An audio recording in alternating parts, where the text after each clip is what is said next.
Hay historias en la medicina que no solo cambian los libros de texto, sino que te rompen por completo los esquemas sobre quiénes somos. Casos que nacen de una tragedia absolutamente inimaginable, pero que acaban iluminando los rincones más oscuros de la mente humana. Hoy no vamos a repasar un expediente médico polvoriento ni a soltar datos clínicos aburridos. ¿Qué va? Vamos a sumergirnos en la vida de un hombre que se convirtió en un verdadero misterio viviente, alguien cuyo cerebro reescribió literalmente todo lo que creíamos saber sobre nosotros mismos y que nos enseñó, pagando un precio personal devastador, de qué está hecha nuestra propia identidad. Esta es la historia del paciente HM. Fijaos bien y acompañadme en esto. Imaginad por un momento esta escena. Estás en una habitación tranquila, entra alguien, se presenta con una sonrisa, os dais la mano y tenéis una charla súper agradable, totalmente natural, todo perfecto. Esa persona se despide y sale por la puerta. 5 minutos después, la puerta se abre otra vez. Esa misma persona vuelve a entrar. Pero ya no hay familiaridad, no hay calidez. Para ti es un absoluto y completo extraño. Sus rasgos son nuevos, su voz es nueva, no queda ni el más mínimo rastro de su existencia en tu cabeza. Y ojo, porque esto no es un guión de ciencia ficción. Esta fue la aterradora realidad diaria, minuto a minuto, durante más de 50 años para nuestro protagonista.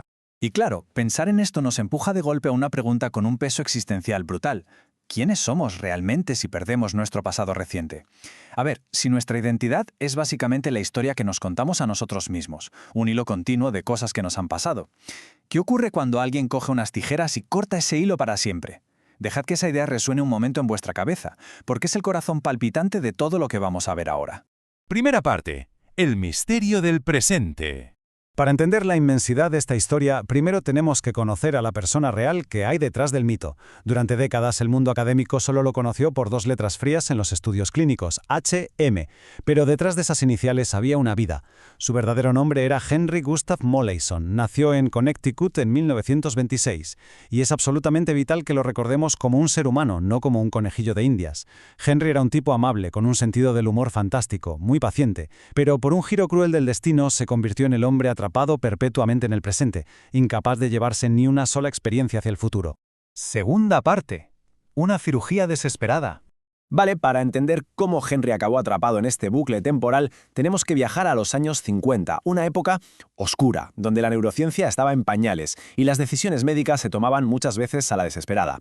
La tragedia de Henry empezó sin hacer ruido. A los 7 años tuvo un accidente de bicicleta brutal. Lo atropellaron y quedó inconsciente en la calle. A los 10 años empezaron unas pequeñas convulsiones, pero para cuando cumplió los 16 la cosa se descontroló.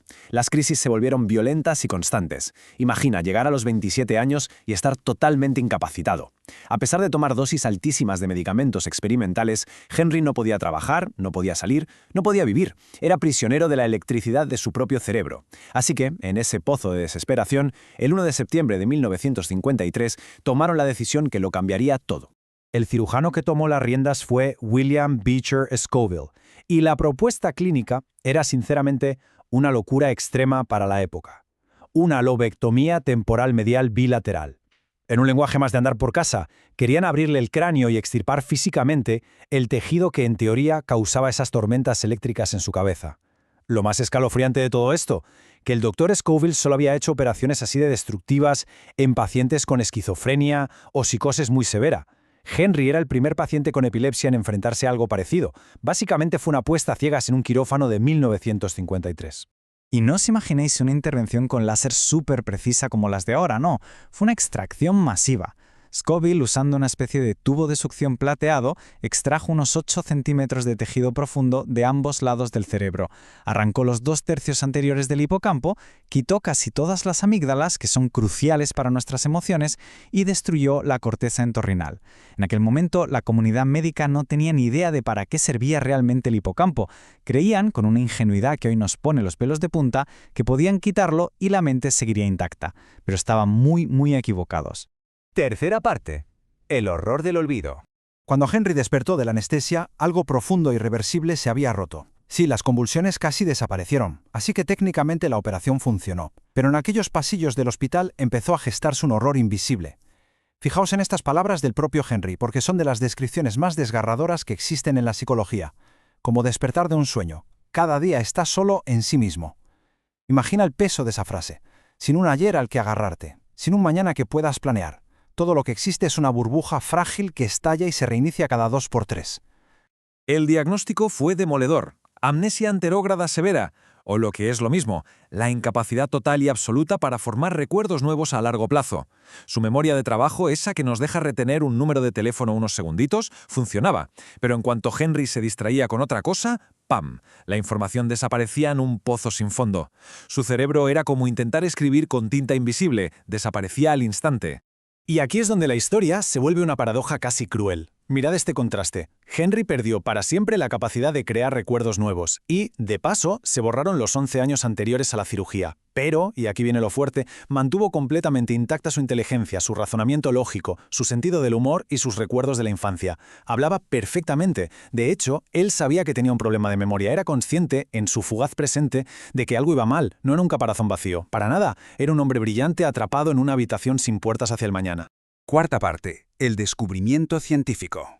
Pero ojo, porque de esta tragedia tan inmensa salió una luz que deslumbró a toda la ciencia. Investigadoras increíbles como Brenda Milner y Susan Corkin dedicaron su vida a estudiar a Henry, y lo que descubrieron al mapear su mente rota cambió la medicina para siempre. Antes de Henry se pensaba que la memoria era solo una cosa, como una niebla uniforme por todo el cerebro. Pues no, descubrieron que tenemos sistemas de memoria totalmente separados. La memoria declarativa, la de los datos conscientes y los recuerdos, estaba destrozada. Pero la memoria procedimental, la de los hábitos y habilidades motoras, estaba intacta. Su cerebro, y esto es alucinante, podía aprender cosas nuevas sin que él mismo lo supiera. Y la prueba definitiva de esto fue un experimento súper sencillo pero tenso. Le pidieron a Henry que dibujara el contorno de una estrella mirando su mano solo a través de un espejo. Es dificilísimo, el cerebro se vuelve loco. El primer día hizo como 30 errores, al día siguiente lo mismo. Y cada vez que se sentaba frente al espejo, él juraba y perjuraba que nunca en su vida había hecho eso. Pero sus manos contaban otra historia.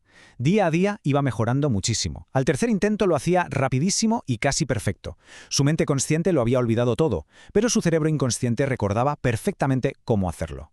Esto, literalmente, obligó a reescribir todos los libros de psicología del planeta. Demostró que el hipocampo, esa cosita con forma de caballito de mar que le habían quitado, es la puerta de entrada obligatoria para crear recuerdos conscientes, pero las habilidades físicas y los instintos se guardan en otro lado.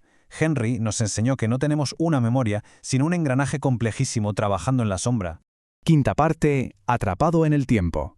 A pesar de los grandes titulares y de los descubrimientos revolucionarios, los científicos nunca olvidaron al ser humano que tenían delante. Henry se convirtió en el paciente más importante de la historia, sí, pero ¿cómo se vive realmente congelado en el tiempo?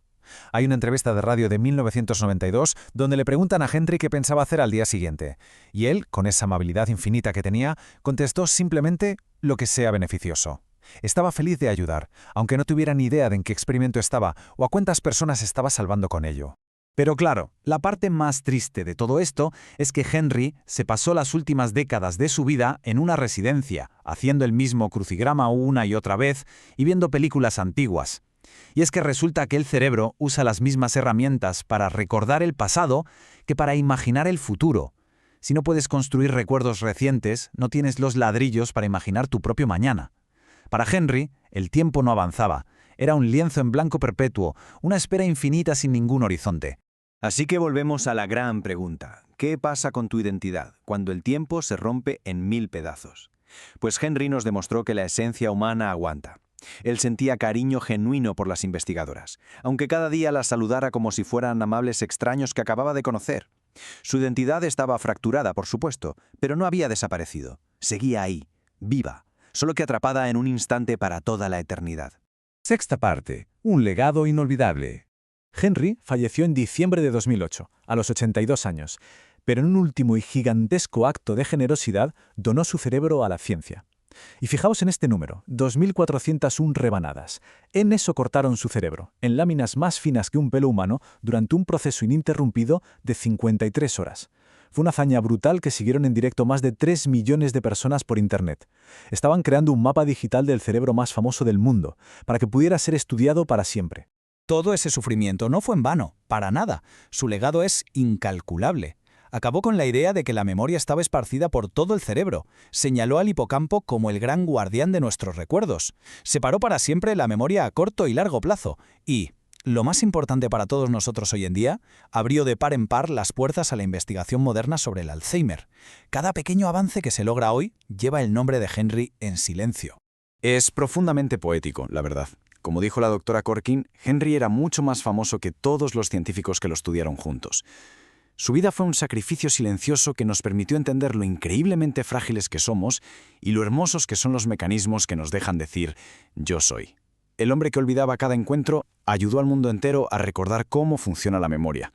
Así que, pensadlo bien la próxima vez que atesoréis un pequeño recuerdo feliz, un momento cotidiano, porque para alguien, durante más de medio siglo, ese simple y pequeño acto fue un privilegio inalcanzable.